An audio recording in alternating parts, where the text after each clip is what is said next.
আমার এই কিথলে রঙের টি শার্টটা দেখলে লোকে ভাবে নিরাপত্তা, ভাবে তাদের গরম খাবারটা ঠিক সময় পৌঁছে যাবে।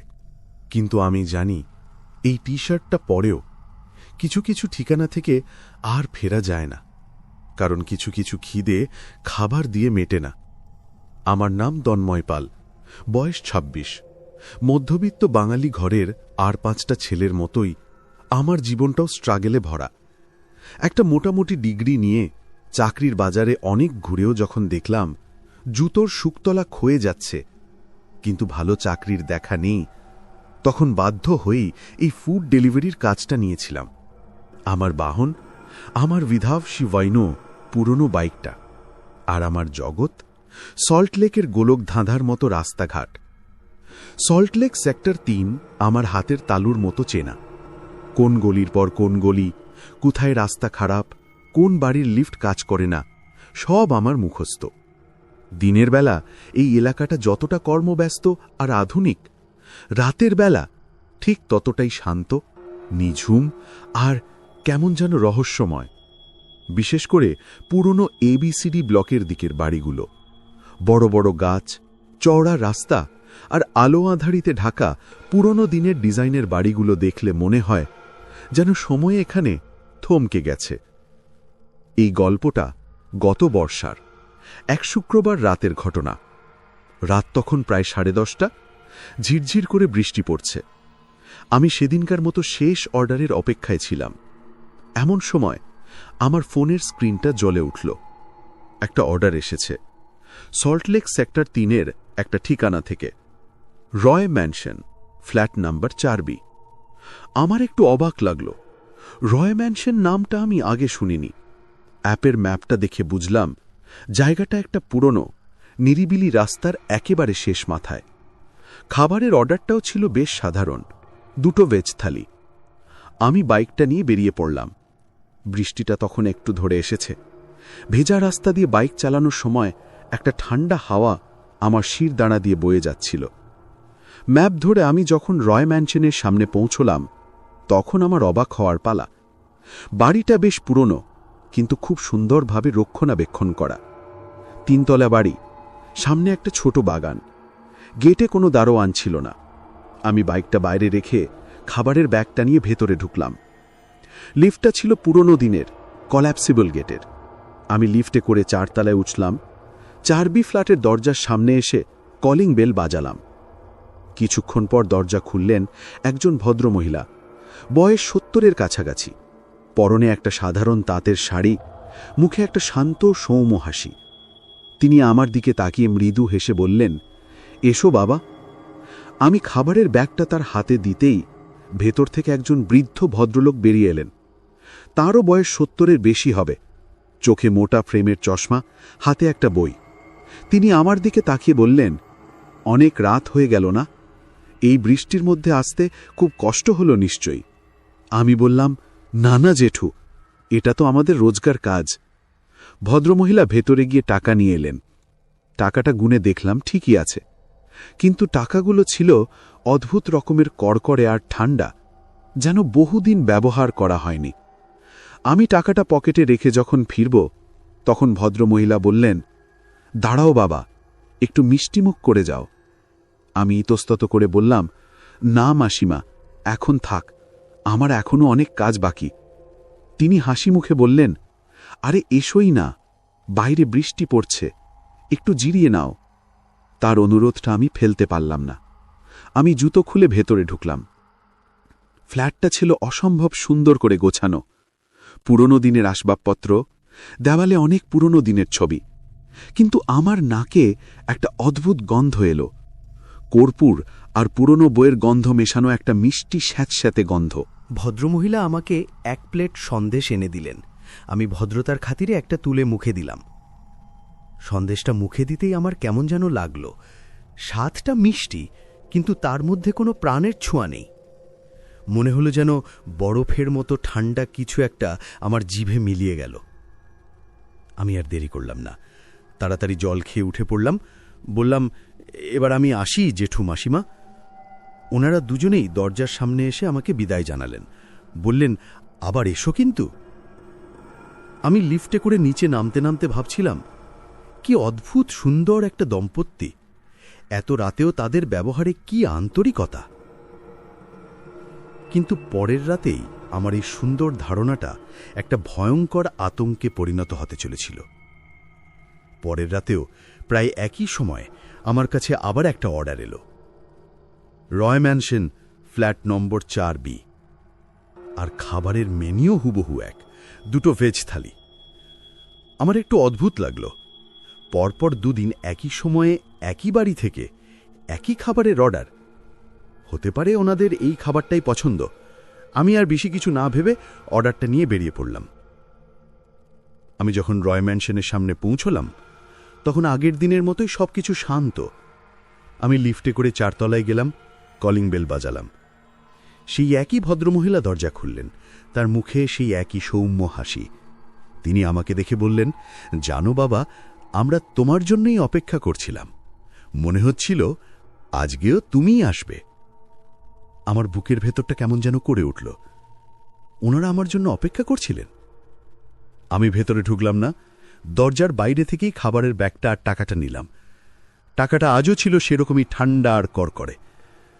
আমি যখন ফিরছি, তখন ভদ্রলোক ভেতর থেকে বললেন, আজকেও মিষ্টিমুখ না করেই চলে যাচ্ছ? আমি কোনো মতে একটা হাসি দিয়ে বললাম, আজ থাক জেঠু, আরেকদিন হবে। আমি প্রায় দৌড়েই লিফটের দিকে চলে এলাম। আমার কেন জানি না খুব অস্বস্তি হচ্ছিল, মনে হচ্ছিল কিছু একটা ঠিক নেই। আমি যখন বাইকটা স্টার্ট দিচ্ছি, তখন দেখলাম গেটের উল্টো দিকের চায়ের দোকানটা তখনও খোলা। দোকানের মালিক ভবেশদা আমার পরিচিত। আমি বাইকটা থামিয়ে ওর দোকানে গেলাম। 1 কাপ চা নিয়ে ভবেশদাকে জিজ্ঞাসা করলাম, ভবেশদা, ওই যে উল্টো দিকের রয় ম্যানশন, ওই বাড়িটা সম্পর্কে কিছু জানো? 4B ফ্ল্যাটে এক বয়স্ক দম্পতি থাকেন, খুব ভালো মানুষ। আমার কথা শুনে ভবেশদার মুখটা ফ্যাকাশে হয়ে গেল। তার হাত থেকে চায়ের কাপটা প্রায় পড়েই যাচ্ছিল।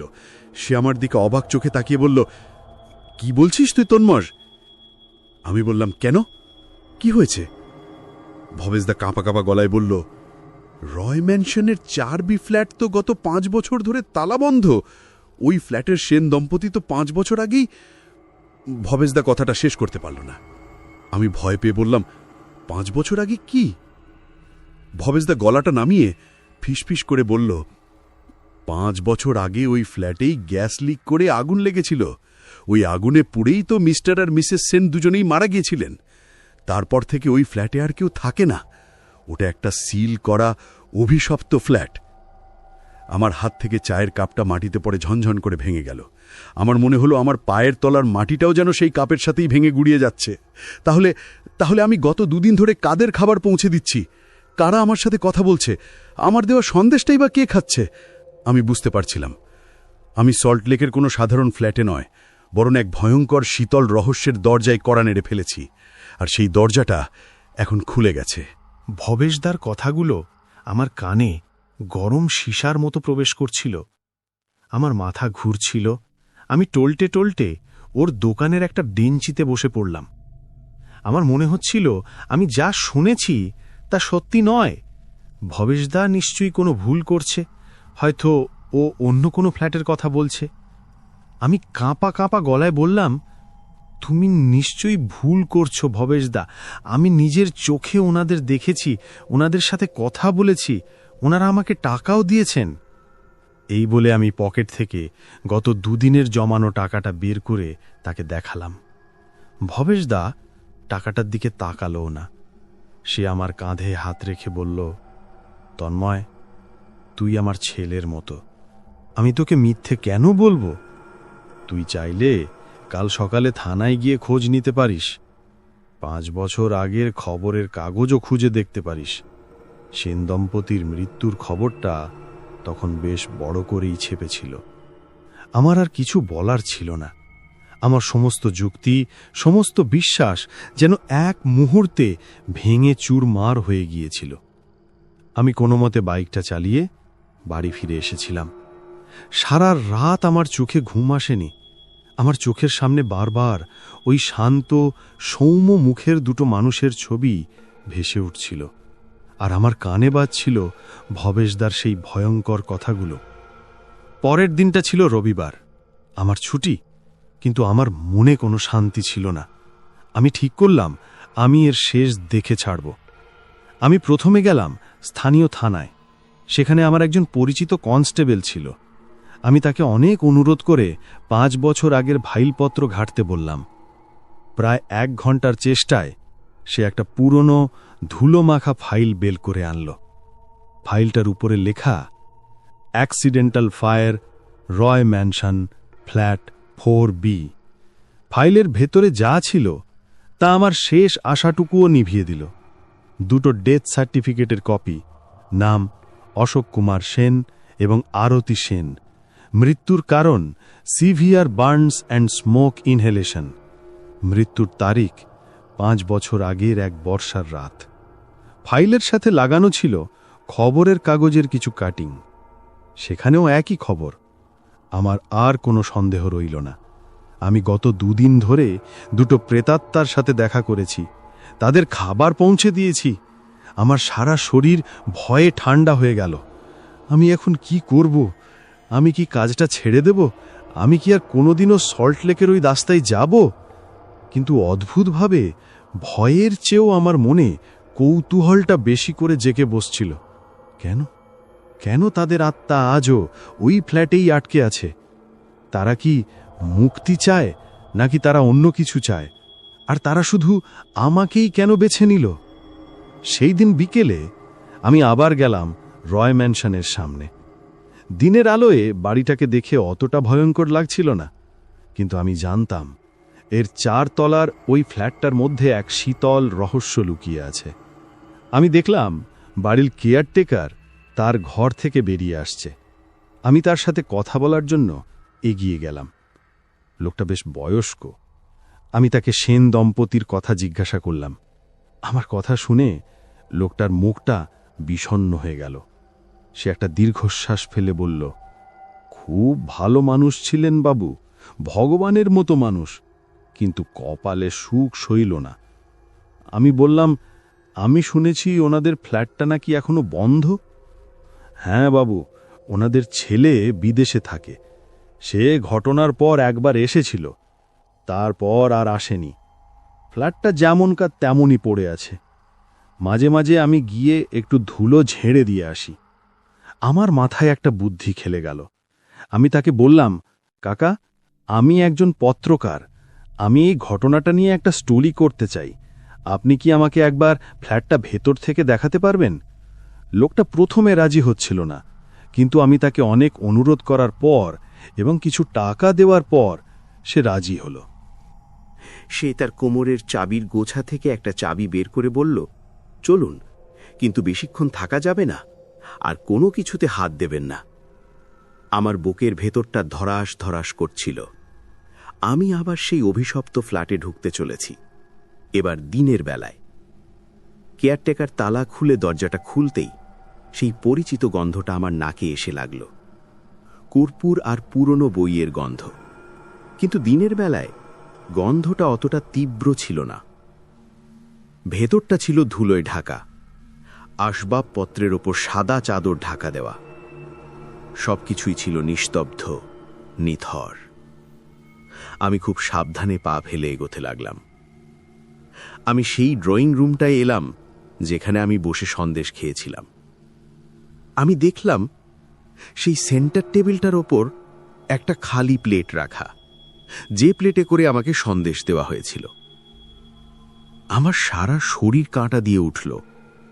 কেয়ারটেকার তো বলল সে মাঝে মাঝে শুধু ধুলো ঝেড়ে দিয়ে যায়, তাহলে এই প্লেটটা এখানে কি করে এলো? আমি যখন এসব ভাবছি, তখন আমার চোখ গেল দেওয়ালের ছবিগুলোর দিকে। আমি গতবারও ছবিগুলো দেখেছিলাম। সেন দম্পতির অনেক ছবি ছিল, কিন্তু আজ একটা নির্দিষ্ট ছবির দিকে তাকিয়ে আমার চোখ আটকে গেল। ছবিটা ছিল সেন দম্পতির। তাদের মাঝখানে দাঁড়িয়ে ছিল একটা অল্প বয়সী ছেলে, বছর 20-22 হবে। তার মুখে একটা অদ্ভুত বিষণ্ণ হাসি। আমি কেয়ারটেকারকে জিজ্ঞাসা করলাম, কাকা, এই ছেলেটিকে? ছবি দেখে বলল, ওই তো ওনাদের একমাত্র ছেলে অনির্বাণ, বড় অভাগা ছেলে। কেন, কি হয়েছিল ওর? আমি জিজ্ঞাসা করলাম। কেয়ারটেকার গলাটা নামিয়ে বলল, ওর কথা আর বলবেন না বাবু, ও ছোট থেকেই একটু অন্যরকম ছিল। সারাক্ষণ একা একা থাকত, কারুর সাথে মিশত না। তারপর একদিন ওর বাবা মায়ের মৃত্যুর ঠিক 1 বছর আগে ও কাউকে কিচ্ছু না বলে বাড়ি থেকে উধাও হয়ে যায়, আর কোনোদিন ফিরে আসেনি। পুলিশ অনেক খুঁজেছিল, কিন্তু কোনো লাভ হয়নি। আমার মাথায় যেন বিদ্যুৎ খেলে গেল। তাহলে সেন দম্পতির একটা নিরুদ্দেশ ছিলেও ছিল। আমি যখন অনির্বাণের ছবির দিকে তাকিয়েছিলাম, তখন আমার একটা অদ্ভুত জিনিস চোখে পড়ল।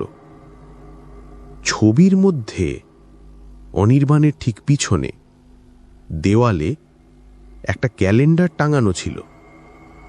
ক্যালেন্ডারের তারিখটা ছিল স্পষ্ট, 5 বছর আগের সেই তারিখ, যেদিন সেন দম্পতি মারা গিয়েছিলেন।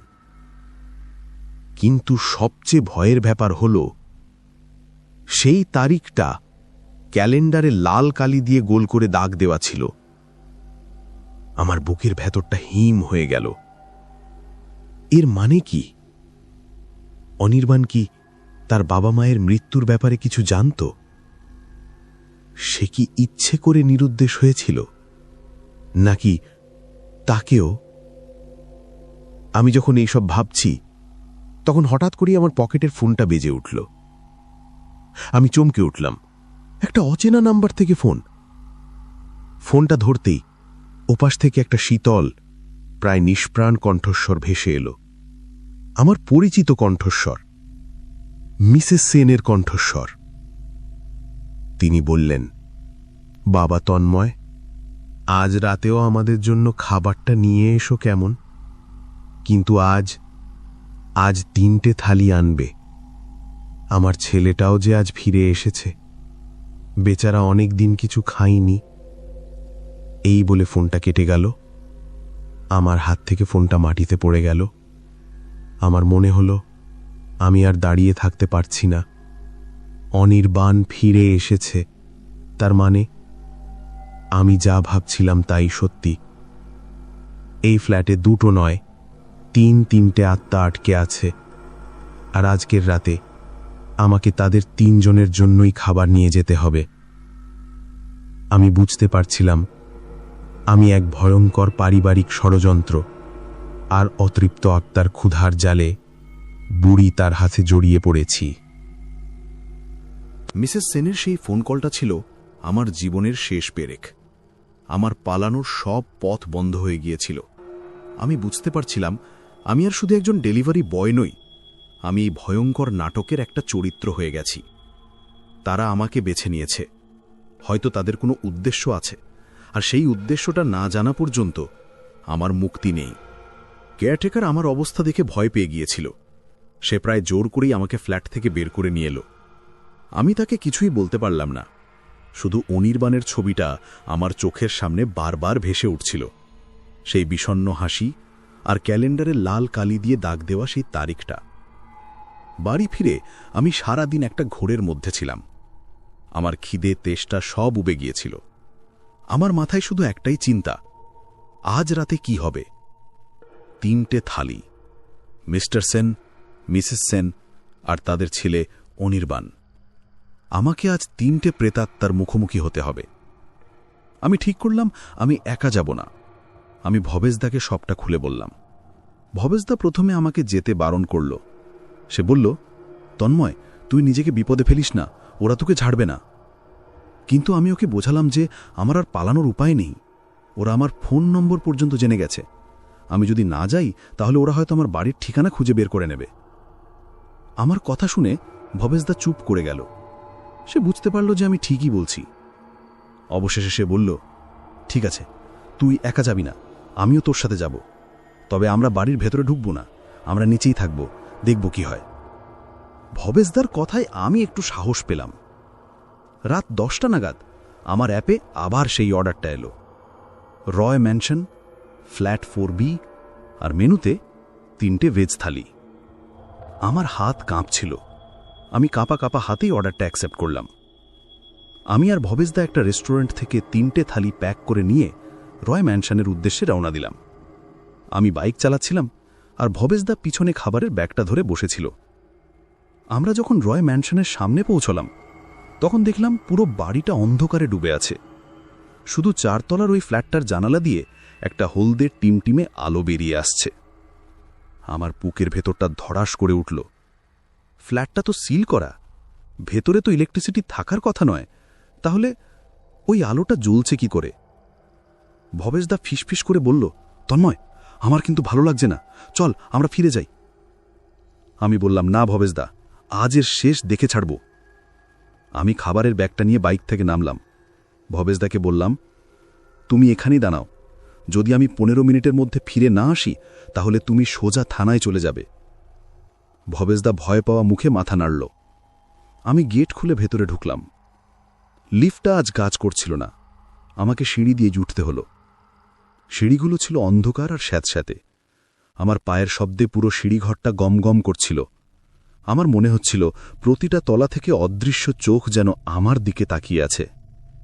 আমি যখন 4 তলার সামনে এসে পৌঁছলাম তখন দেখলাম 4B ফ্ল্যাটটার দরজাটা সামান্য ফাঁক হয়ে আছে আর ভেতর থেকে সেই হলদে আলোটা আসছে। আমি দরজার সামনে দাঁড়িয়ে কিছুক্ষণ ইতস্তত করলাম, তারপর সাহস করে দরজায় ধাক্কা দিলাম। দরজাটা একটা ক্যাঁচ শব্দ করে খুলে গেল। আমি ভেতরে পা রাখতেই সেই কর্পূরের গন্ধটা আমার নাকে এসে লাগল। কিন্তু আজ গন্ধটা ছিল আরও তীব্র, আরও অসহনীয়। ড্রয়িং রুমটা আজ আর খালি ছিল না। আমি দেখলাম ঘরের মাঝখানে একটা ডাইনিং টেবিলে মিস্টার আর মিসেস সেন বসে আছেন। তাদের পরনে সেই পুরনো দিনের পোশাক। তাদের মুখটা ছিল আগের মতোই শান্ত, কিন্তু তাদের চোখ দুটো ছিল অস্বাভাবিক রকমের উজ্জ্বল। আর তাদের ঠিক উল্টো দিকে চেয়ারের ওপর বসেছিল একটা ছায়ামূর্তি। আমি বুঝতে পারলাম ওটাই অনির্বাণ। তার মুখটা পরিষ্কার দেখা যাচ্ছিল না, মনে হচ্ছিল যেন জমাট বাঁধা অন্ধকার দিয়ে তার শরীরটা তৈরি। টেবিলের ওপর 3টে খালি প্লেট সাজানো। তারা আমার জন্যই অপেক্ষা করছিল। মিসেস সেন আমার দিকে তাকিয়ে সেই সৌম্য হাসিটা হেসে বললেন, এসো বাবা, আমরা তোমার জন্যই অপেক্ষা করছিলাম। আমার ছেলেটা আজ অনেকদিন পর বাড়ি ফিরেছে, ওর খুব খিদে পেয়েছে। আমার গলা শুকিয়ে কাঠ হয়ে গেছে। আমি কোনো মতে খাবারের ব্যাগটা টেবিলের ওপর রাখলাম। আমি যখন খাবারগুলো প্লেটে প্লেটে সাজিয়ে দিচ্ছি তখন আমি আর চোখে অনির্বাণের দিকে তাকালাম, আর যা দেখলাম তাতে ভয়ে আতঙ্কে শরীর জমে গেল। আমি দেখলাম অনির্বাণের সেই ছায়ামূর্তির কোনো মুখ নেই। যেখানে মুখ থাকার কথা সেখানে শুধু একটা শূন্য কালো গর্ত, আর তার শরীরটা থেকে একটা তীব্র ঠান্ডার হলকা বেরিয়ে আসছে। মিস্টার সেন শান্ত গলায় বললেন, তুমি বসো তন্ময়, আজ তুমিও আমাদের সাথে খাবে। আমি চমকে উঠলাম। আমি বললাম, না না জেঠো, আমার আর খিদে নেই, আপনারা খান। আমার কথা শুনে মিসেস সেনের মুখের হাসিটা যেন এক মুহূর্তের জন্য মিলিয়ে গেল। তিনি বললেন, সে কি হয়, তুমি আমাদের ছেলের মতো, আর আজ আমাদের বাড়িতে একটা আনন্দের দিন, তোমাকে তো খেতেই হবে। তার গলার স্বরটা ছিল আগের মতোই নরম, কিন্তু তার মধ্যে একটা চাপা আদেশের সুর ছিল যা উপেক্ষা করার সাহস আমার হলো না। আমি দেখলাম আমার জন্যও টেবিলে একটা প্লেট পাতা হয়েছে। আমি ভয়ে ভয়ে একটা চেয়ার টেনে বসলাম। আমার ঠিক উল্টো দিকে বসেছিল অনির্বাণের সেই মুখবিহীন ছায়ামূর্তিটা। তার উপস্থিতি এতই শীতল ছিল যে আমার দাঁতে দাঁত লেগে যাওয়ার উপক্রম। আমি খাবারগুলো প্লেটে বেড়ে দিলাম। মিস্টার আর মিসেস সেন খুব স্বাভাবিকভাবেই খাওয়া শুরু করলেন, কিন্তু অনির্বাণের ছায়ামূর্তিটা স্থির হয়ে বসে রইল। সে খাচ্ছিল না। আমার প্লেটেও খাবার দেওয়া হয়েছিল, কিন্তু আমি এক দানাও মুখে তুলতে পারছিলাম না। আমার মনে হচ্ছিল এই খাবারটা বিষের চেয়েও ভয়ঙ্কর। মিসেস সেন আমার দিকে তাকিয়ে বললেন, কি হলো বাবা, তুমি খাচ্ছ না কেন? তোমার কি আমাদের রান্না পছন্দ হয়নি? আমি কোনো মতে ঢোক গিলে বললাম, না মাসিমা, খুব ভালো হয়েছে। এই বলে আমি মিথ্যে করে 1 চামচ ভাত মুখে তোলার ভান করলাম। কিছুক্ষণ এই অস্বস্তিকর নীরবতার মধ্যে কাটার পর আমি সাহস করে জিজ্ঞাসা করলাম, জেঠু, একটা কথা জিজ্ঞাসা করব? মিস্টার সেন আমার দিকে তাকিয়ে বললেন, বলো। আমি অনির্বাণের দিকে তীরচা চোখে তাকিয়ে বললাম, অনির্বাণ, ও কবে ফিরল? আমার প্রশ্নটা শুনেই ঘরের পরিবেশটা যেন আরও ঠান্ডা হয়ে গেল। মিস্টার সেনের মুখটা কঠিন হয়ে উঠল, মিসেস সেনের চোখ দুটো ছলছল করে উঠল। আর অনির্বাণের ছায়ামূর্তিটা, ওটা যেন সামান্য নড়ে উঠল। মিসেস সেন কান্না ভেজা গলায় বললেন, ও কোনোদিনও আমাদের ছেড়ে যায়নি বাবা, ও এখানেই ছিল, কিন্তু আমরা ওকে দেখতে পেতাম না। তার কথা শুনে আমি আরও বিভ্রান্ত হয়ে গেলাম। আমি বললাম, মানে? মিস্টার সেন একটা দীর্ঘশ্বাস ফেলে বললেন, যা ঘটার তা তো ঘটেই গেছে, এখন আর ওসব কথা বলে লাভ নেই। তুমি বরং শোনো আমরা তোমাকে আজ কেন ডেকেছি। আমি অবাক হয়ে বললাম, আমাকে ডেকেছেন? হ্যাঁ, মিস্টার সেন বললেন, আমাদের একটা সাহায্য দরকার, একটা ছোট্ট কাজ। তুমি তো প্রায়ই বাইরে বাইরে ঘোরো, তুমি হয়তো আমাদের সাহায্য করতে পারবে। আমি ভয় পেয়ে বললাম, কি কাজ? মিস্টার সেন তার পকেট থেকে একটা পুরনো ভাঁজ করা কাগজ বের করলেন। তিনি কাগজটা আমার দিকে এগিয়ে দিয়ে বললেন, এই ঠিকানাটা খুঁজে বের করতে পারবে? আমি কাঁপা কাঁপা হাতে কাগজটা নিলাম। তাতে একটা ঠিকানা লেখা ছিল, কলকাতারই অন্য প্রান্তের ঠিকানা, আর ঠিকানার নিচে একটা নাম লেখা, ডাক্তার অরিন্দম সেনগুপ্ত। আমি নামটার ঠিকানাটা দেখে কিছুই বুঝতে পারলাম না।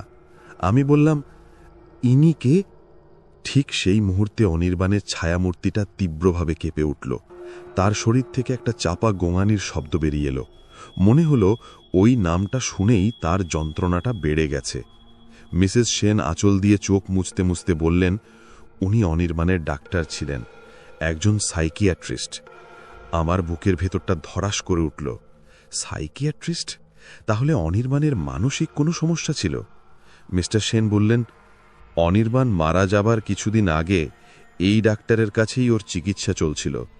আমরা জানতে পেরেছি অনির্বাণ ওর একটা ব্যক্তিগত ডায়েরি ওই ডাক্তারের কাছেই রেখে এসেছিল। আমরা সেই ডায়েরিটা ফেরত চাই। আমার মাথা ঘুরছিল। একটা ডায়েরি, একটা মৃত ছেলের ডায়েরি যা তার সাইকিয়াট্রিস্টের কাছে রাখা আছে? কেন? সেই ডায়েরিতে এমন কি লেখা আছে যার জন্যে দুটো প্রেতাত্মা এত ডেসপারেট? আমার হঠাৎ করেই ওই ক্যালেন্ডারের লাল দাগ দেওয়া তারিখটার কথা মনে পড়ল। আমি বললাম, কিন্তু ওই ডায়েরি দিয়ে আপনারা কি করবেন? এবার অনির্বাণের ছায়ামূর্তিটা মুখ খুলল। না, তার তো কোনো মুখ ছিল না, কিন্তু সেই শূন্য কালো গর্ত থেকে একটা ভয়ঙ্কর বিকৃত কণ্ঠস্বর বেরিয়ে এলো। কণ্ঠস্বরটা ছিল যান্ত্রিক, প্রতিধ্বনিত। সে বলল, বিচার। মাত্র একটা শব্দ, কিন্তু সেই শব্দের মধ্যে যে পরিমাণ ঘৃণা আর যন্ত্রণা মেশানো ছিল তাতে আমার শরীরের রক্ত জমে গেল। আমি বুঝতে পারলাম আমি এক ভয়ঙ্কর ষড়যন্ত্রের একেবারে কেন্দ্রে এসে দাঁড়িয়েছি। সেন দম্পতির মৃত্যুটা হয়তো কোনো দুর্ঘটনা ছিল না, আর অনির্বাণের নিরুদ্দেশ হয়ে যাওয়াটাও হয়তো সাধারণ ঘটনা নয়। এর পিছনে লুকিয়ে আছে এমন কিছু সত্য যা ওই ডায়েরির পাতায় লেখা আছে। আমি এখন কি করব? আমি কি এই মৃত মানুষদের হয়ে তাদের বিচার চাইতে যাব? আমি কি একজন ডাক্তারের সাথে যোগাযোগ করে 50 বছর আগের একটা ডায়েরি চাইতে পারি? তিনি কি আমাকে বিশ্বাস করবেন? আমি যখন এইসব ভাবছি তখন মিসেস সেন আমার হাত দুটো ধরে বললেন, তুমি যদি আমাদের এই কাজটা করে দাও বাবা, তাহলে আমরা তোমাকে মুক্তি দিয়ে দেব। আমরা আর কোনো দিন তোমাকে বিরক্ত করব না, কথা দিচ্ছি। তার কথায় একই সাথে ছিল আকুতি আর হুমকি। আমি বুঝলাম আমার না বলার কোনো উপায় নেই। আমি মাথা নেড়ে বললাম, ঠিক আছে, আমি চেষ্টা করব। আমার উত্তর শুনে তাদের তিনজনের মুখেই বা ছায়ামূর্তিতে একটা অদ্ভুত প্রশান্তি ফুটে উঠল। ঠিক সেই মুহূর্তে আমার পিছনের দরজাটা নিজে থেকে খুলে গেল। আমি বুঝলাম আমাকে এখন যেতে বলা হচ্ছে। আমি প্রায় দৌড়ে ফ্ল্যাট থেকে বেরিয়ে এলাম। সিঁড়ি দিয়ে নামতে নামতে আমার বারবার মনে হচ্ছিল আমি শুধু একটা ডায়েরি আনতে যাচ্ছি না, আমি যাচ্ছি এক ভয়ঙ্কর সত্য উন্মোচন করতে। এমন এক সত্য যা হয়তো আমাকে ওই রয় ম্যানশনের চতুর্থ বাসিন্দা বানিয়ে দিতে পারে। রয় ম্যানসনের সেই অভিশপ্ত ফ্ল্যাট থেকে বেরিয়ে আসার পর আমি আর ভবেশদা এক মুহূর্ত সময় নষ্ট না করে সেখান থেকে পালিয়ে এসেছিলাম। আমার হাতে ছিল ডাক্তার অরিন্দম সেনগুপ্তের ঠিকানা লেখা সেই পুরনো কাগজটা। আমার মাথায় তখন হাজারো চিন্তা ঘুরপাক খাচ্ছে। একটা ডায়েরি, একটা আত্মহত্যাবাণীর উদ্দেশ্য, একটা সন্দেহজনক দুর্ঘটনা আর বিচার চাইতে আসা তিনটে প্রেতাত্মা, সবকিছু মিলেমিশে আমার কাছে এক ভয়ঙ্কর ধাঁধার মতো মনে হচ্ছিল। পরদিন সকালে আমি আর কাজে বেরোতে পারলাম না। আমার শরীরটা জ্বরে প্রায় পুড়ে যাচ্ছিল। মনের উপর যে প্রচণ্ড চাপটা গিয়েছিল, শরীরটা আর তা নিতে পারছিল না। 2 দিন পর জ্বরটা একটু কমলে আমি ঠিক করলাম আমাকে ওই ঠিকানায় যেতেই হবে। আমি জানি কাজটা খুব বিপজ্জনক, কিন্তু আমি এটাও জানতাম ওই ডায়েরিটা খুঁজে বের করতে না পারলে সেন পরিবারের আত্মারা আমাকে মুক্তি দেবে না। আমি কাগজটায় লেখা ঠিকানা ধরে বেরিয়ে পড়লাম। ঠিকানাটা ছিল কলকাতার এক পুরনো অঞ্চলে, একটা সরু গলির মধ্যে একটা পুরনো দিনের বাড়ি। বাড়ির সামনে একটা পিতলের প্লেটে লেখা ডক্টর অরিন্দম সেনগুপ্ত, মনোরোগ বিশেষজ্ঞ। আমার বুকের ভেতরটা ধড়াস ধড়াস করছিল। আমি কলিং বেল বাজালাম। একজন বয়স্ক ভদ্রলোক দরজা খুললেন। তার চুল দাড়ি সাদা, চোখে মোটা ফ্রেমের চশমা, দেখেই বোঝা যাচ্ছে তিনি খুব জ্ঞানী এবং অভিজ্ঞ। আমি বললাম, আমি কি ডক্টর অরিন্দম সেনগুপ্তের সাথে কথা বলতে পারি? ভদ্রলোক বললেন, আমিই অরিন্দম সেনগুপ্ত, বলুন কি দরকার। আমি ইতস্তত করে বললাম, স্যার, আমার নাম তন্ময় পাল। আমি একটা খুব জরুরি ব্যাপারে আপনার সাথে কথা বলতে এসেছিলাম। ব্যাপারটা একটু ব্যক্তিগত এবং অদ্ভুত। তিনি আমাকে তার চেম্বারের ভেতরে নিয়ে গেলেন। ঘরটা ছিল বইয়ে ঠাসা। আমি তার সামনে বসে খুব ধীরে ধীরে প্রথম থেকে শেষ পর্যন্ত সবটা খুলে বললাম। আমার ফুড ডেলিভারির কাজ, রয় ম্যানসনের 4B ফ্ল্যাট, সেন দম্পতির প্রেতাত্মা, অনির্বাণের ছায়ামূর্তি, আর সবশেষে তাদের ডায়েরির অনুরোধ। সবকিছু মিলেমিশে আমার কাছে এক ভয়ঙ্কর ধাঁধার মতো মনে হচ্ছিল। আমি জানতাম তিনি হয়তো আমার কথা বিশ্বাস করবেন না, হয়তো আমাকেই একজন মানসিক রোগী ভেবে চিকিৎসা শুরু করে দেবেন। ডক্টর সেনগুপ্ত খুব মন দিয়ে ধৈর্য ধরে আমার সব কথা শুনলেন। তার মুখে কোনো বিস্ময় বা অবিশ্বাসের ছাপ ছিল না। সব শুনে তিনি কিছুক্ষণ চোখ বন্ধ করে রইলেন। তারপর তিনি একটা দীর্ঘশ্বাস ফেলে বললেন, আমি জানতাম একদিন না একদিন সত্যিটা বেরিয়ে আসবেই। আমি অবাক হয়ে বললাম, তার মানে আপনি? হ্যাঁ তন্ময়, তুমি যা বলেছ তার এক বর্ণও মিথ্যে নয়। অনির্বাণ আমার পেশেন্ট ছিল, আর ওর ডায়েরিটা আমার কাছেই আছে। তিনি উঠে গিয়ে তার পুরনো একটা লোহার আলমারি খুললেন। তার ভেতর থেকে একটা পুরনো চামড়া দিয়ে বাঁধানো ডায়েরি বের করে আনলেন। তিনি ডায়েরিটা আমার হাতে দিয়ে বললেন, অনির্বাণ আত্মহত্যা করেনি তন্ময়, ওকে খুন করা হয়েছিল। আমার সারা শরীর কাঁটা দিয়ে উঠল। আমি বললাম, খুন? কে করেছিল? ডক্টর সেনগুপ্ত বললেন, সেই উত্তরটা এই ডায়েরির মধ্যেই আছে। অনির্বাণ ছিল খুব সেন্সিটিভ একটা ছেলে। সে তার পরিবারের একটা ভয়ঙ্কর গোপন কথা জেনে ফেলেছিল। তার বাবা মিস্টার অশোক সেন বাইরে থেকে দেখতে খুব ভালো মানুষ হলেও তিনি আসলে ছিলেন একজন রুথলেস ব্যবসায়ী। তিনি তার নিজের ভাইকে ব্যবসায় ঠকিয়ে তার সমস্ত সম্পত্তি আত্মসাৎ করেছিলেন। সেই শোকে অনির্বাণের কাকা হার্ট অ্যাটাকে মারা যান। অনির্বাণী সত্যিটা জানার পর সে তার বাবাকে ঘৃণা করতে শুরু করে। সে ঠিক করে সে তার কাকার পরিবারের কাছে সব সত্যি ফাঁস করে দেবে। আর এই ডায়েরিটা ছিল তারই প্রমাণ। এতে মিস্টার সেনের সব কুকীর্তির বিবরণ লেখা ছিল। কিন্তু মিস্টার সেন সেটা জানতে পেরে যান। তিনি অনির্বাণকে আটকানোর অনেক চেষ্টা করেন, কিন্তু অনির্বাণ তার সিদ্ধান্তে অটল ছিল। অবশেষে নিজের ছেলের মুখ বন্ধ করার জন্য মিস্টার সেন এক ভয়ঙ্কর ষড়যন্ত্র করেন। তিনি অনির্বাণকে জোর করে কিছু মানসিক রোগের ওষুধ খাওয়াতে শুরু করেন, আর আমাকে দিয়ে একটা মিথ্যে সার্টিফিকেট লিখিয়ে নেওয়ার চেষ্টা করেন যে অনির্বাণ মানসিক অসুস্থ, যাতে অনির্বাণের কথা কেউ বিশ্বাস না করে। আমি রাজি না হওয়ায় তিনি আমাকেও হুমকি দেন। অনির্বাণ বুঝতে পেরেছিল তার জীবন বিপন্ন, তাই সে এই ডায়েরিটা আমার কাছে লুকিয়ে রেখে যায়। আর তার কয়েকদিন পরেই সে নিরুদ্দেশ হয়ে যায়। আসলে মিস্টার সেনি তাকে খুন করে তার লাশ গুম করে দিয়েছিলেন। আমার মাথা ঘুরছিল। এ কি ভয়ঙ্কর সত্যি!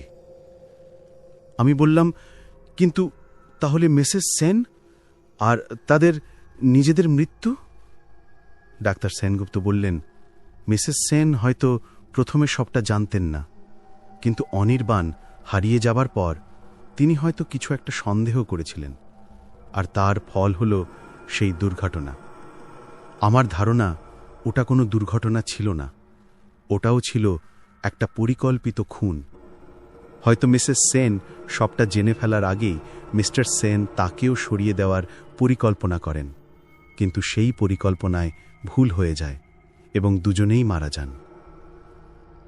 আমি স্তব্ধ হয়ে বসে রইলাম। একটা পরিবার যার বাইরেটা ছিল এত সুন্দর, তার ভেতরে এত ঘৃণা, এত ষড়যন্ত্র লুকিয়েছিল। ডাক্তার সেনগুপ্ত বললেন, আমি এতদিন ভয়ে চুপ করেছিলাম, আমার কাছে কোনো প্রমাণ ছিল না, কিন্তু এখন তুমি এসেছ আর তোমার সাথে আছে অনির্বাণের আত্মা। এখন আর ভয় পাওয়ার কিছু নেই। আমি ডায়েরিটা হাতে নিয়ে বললাম, এখন আমি কি করব? এই ডায়েরিটা আমি ওদের হাতে তুলে দেব? তিনি বললেন, হ্যাঁ, ওদের আত্মার শান্তির জন্য এটাই দরকার। সত্যিটা জানা এবং তার বিচার হওয়াই হলো মুক্তি। আমি ডায়েরিটা নিয়ে সেদিন রাতেই আবার রয় ম্যানশনে গেলাম। আজ আর আমার কোনো ভয় করছিল না। আমি যখন 4B ফ্ল্যাটের দরজার সামনে দাঁড়ালাম, তখন দরজাটা নিজে থেকেই খুলে গেল। ভেতরে সেই ডাইনিং টেবিলে তারা 3 জনেই বসেছিল। আমি ঘরের ভেতরে ঢুকে ডায়েরিটার টেবিলের ওপর রাখলাম। আমি বললাম, আমি আপনাদের ডায়েরি নিয়ে এসেছি। আমি সব সত্যি জেনে গেছি। আমার কথা শুনে মিস্টার সেনের প্রেতাত্মাটা যন্ত্রণায় কুঁকড়ে গেল। তার শান্ত সৌম্য মুখটা মুহূর্তে অদৃশ্য হয়ে গিয়ে একটা হিংস্র পাপী আত্মার রূপ বেরিয়ে এলো। অন্যদিকে মিসেস সেন আর অনির্বাণের আত্মাটা থেকে একটা শান্ত সাদা আলো বিচ্ছুরিত হতে শুরু করল। ডায়েরিটা নিজে থেকেই খুলে গেল। তার পাতাগুলো দ্রুত গতিতে উল্টে যেতে লাগল। প্রতিটা পাতা থেকে যেন এক একটা সত্যি বেরিয়ে এসে মিস্টার সেনের পাপী আত্মাকে আঘাত করতে লাগল। মিস্টার সেনের আত্মাটা যন্ত্রণায় চিৎকার করতে লাগল। তার শরীরটা ধীরে ধীরে কালো ধোঁয়ায় পরিণত হতে শুরু করল। অবশেষে একটা বিকট আর্তনাদ করে সেই কালো ধোঁয়াটা জানলা দিয়ে বেরিয়ে গেল এবং রাতের অন্ধকারে মিলিয়ে গেল। ঘরের ভেতরটা তখন এক নরম পবিত্র আলোয় ভরে গেছে। মিসেস সেন আর অনির্বাণের আত্মা আমার সামনে এসে দাঁড়াল। তাদের মুখে আর কোনো কষ্ট বা যন্ত্রণা ছিল না, ছিল শুধু এক পরম শান্তি আর কৃতজ্ঞতা। তারা দুজনেই আমার দিকে তাকিয়ে হাসল। তারপর তারা ধীরে ধীরে সেই সাদা আলোর সাথে মিশে গেল এবং ঘরের মধ্যেই মিলিয়ে গেল।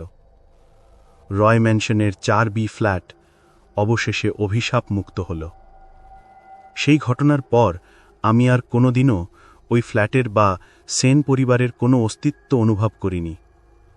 আমি আমার ডেলিভারির কাজ চালিয়ে গেছি, কিন্তু আমি একটা জিনিস শিখেছি, কিছু কিছু দরজা বন্ধ থাকাই ভালো, আর কিছু কিছু খিদে খাবার দিয়ে মেটে না। সেই খিদে হলো ন্যায় বিচারের খিদে, আর সেই খিদে মেটাতে কখনো কখনো আমার মতো সাধারণ ডেলিভারি বয়দেরও ডাক পড়ে, ঠিকানাটা ইহকাল হোক বা পরকাল।